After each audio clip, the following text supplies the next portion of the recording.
practices and tips for customer success. I guess we've got experts in this. Number one, customer understanding the customer needs. Right. Yeah, let's hear it from Yes. So Salesforce, and just generally speaking as well, understanding what the customer needs is the very paramount step that every business should focus on. Cyntexa definitely does that. We don't try to sell tailor-made solutions. We try to sell tailor-made solutions. We don't try to sell cut and copy paste solutions. We understand by first listening to what exactly the needs are. There are a bunch of research, bunch of background effort that goes into it to ensure that the needs are identified, and then everything, the architecture, the whole scope of work is built from there. Then there's proactive communication. Like we said initially as well, communication is at the center of everything that we do. We are not reactive. We are always proactive, which means that we are always, actively understanding, trying to identify gaps, trying to, identify where some confusions may lie, and then having open and honest conversations and proactive conversations with our customers and all the stakeholders involved. Personalized engagement. We spoke about Marketing Cloud. And other tools on top of that helps you, create personalized engagement, email campaigns, just any sort of engagement materials that runs our customer way. Personalized engagement requires knowledge of the industry as well. Understanding customer business is very important. And the customer is important things as well, right? So a lot of time what happens is someone is working into an industry.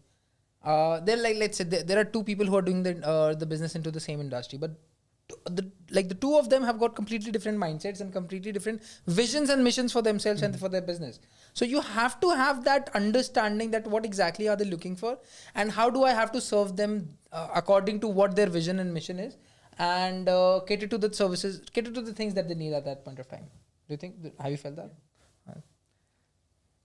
Then regular check-ins. Yes. So there's a agile way of doing things that we follow for most of our projects here as well. For this webinar as well. Correct. So it's always important again to keep all the stakeholders informed of the progresses, any challenges, issues. It doesn't always have to be about positive things. Even if you're facing some challenges, it's better to get ahead of it. And it's not always about just checking in for the negative things. It's also about letting them know and celebrating the small successes that you've made along the way. It's basically about everything. It's important to regularly check in with whoever is involved with that particular project or just anything that you're doing. And then customer education. As consultants, as Salesforce consultants, our people have spent a lot of time in upskilling themselves, trying to stay ahead of the curve. Salesforce introduces a lot of, I think 3 enhancement they improve every year, right? 3 release cycles. Three release cycles. So, our consultants, our people, our architects put in a lot of time and effort to ensure that they upskill them and brush themselves with the latest knowledge, and then basically impart that knowledge to customers. For example, somebody is taking loyalty.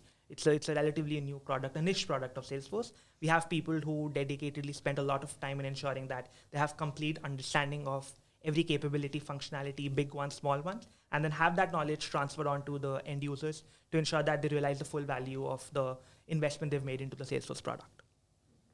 I think I've covered most of it. Customer education, as education is my primary and always going to be my primary thing. Educating the people out there is a very, very important aspect of it, because a lot of time what we do is we start expecting people to be at a certain level that we think we are, or we expect people to be already aligned with us just because they had a couple of conversations with us. No, it's not really like that. We have to educate people, whether it be your customers or the people who are working with you. No matter who they are, at the end of the day, if you really want a more collaborative way of working, you have to educate people into all of that stuff. It's not just a one-way process. It's a bi-directional thing, right? You also get educated along the way when you're educating people. So keeping this one thing in your mind is going to make a lot of things easier for you, because that'll not have you that'll allow you to not have enough of expectations, which is going to later turn out to be a nightmare for you. Did that happen with you? Yes. Tell us about that experience. So for example, I've been working with this particular customer. You don't call the name. Yeah, we won't be calling the name. Yeah. So basically, They have been like, we're trying to provide them some certain things that are general best practices in terms of development and best architectural practices.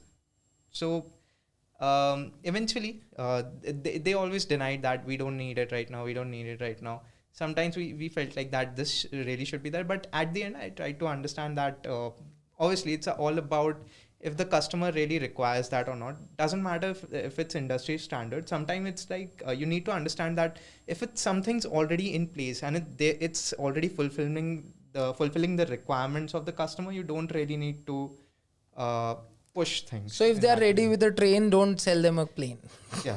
That's all what he's trying to say. Is it? Yeah. All right. Then comes quick issue resolution. Be very, very proactive when it comes to resolving the issues or even addressing and accepting it. Then comes customer feedback loop. Again, very, very important. As we said, we initiate a lot of things, but we do not actually reflect back onto the things that we started on. And we do not take feedback loops at what is the impact of whatever we did in order to do it a better way, not do it more, whatever the thing is. Reflection can only happen when there's a feedback loop. So make sure that that is there. Then comes collaborative relationship. It is not just so a lot of time what happens is clients think that they've hired a consultant, they've hired an implementation partner, they've hired an expert into it, and now it's their job to just get it done for them. No, it's not their job to get it done for you.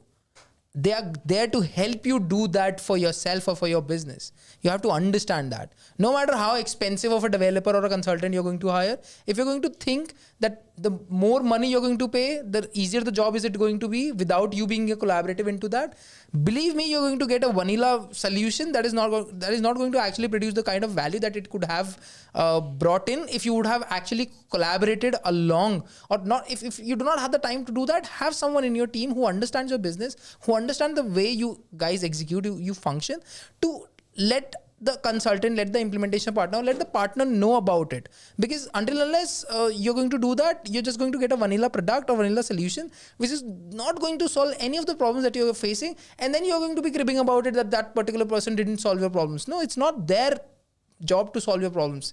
It's their job to solve your problems, but without you being collaborative about that relationship, it's never going to happen. And it has never happened, believe me. You might think that giving more money is going to solve the problems. No, it never does. That's what I think. What do you guys think? Yeah, definitely. Until unless we don't understand. I mean, a lot of times this happens, right? People just say it to us, you take as much money as you want, but you don't bug me every 2 weeks. No, that's not going to happen.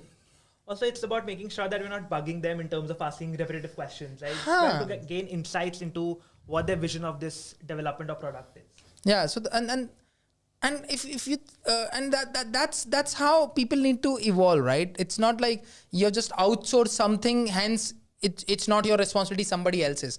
At the end of the day, it's going to impact you, your customers, and your people in the organization. So it's your responsibility. You've just collaborated with someone who has got the expertise in order to solve it in less amount of time, with less amount of resources. And yeah, I mean, in the best possible manner that can happen for you. So that's something that you have to understand. Then comes revenue focus. See, at the end of the day, no matter how good of a car you have got, this is exactly what I say in Cyntexa as well.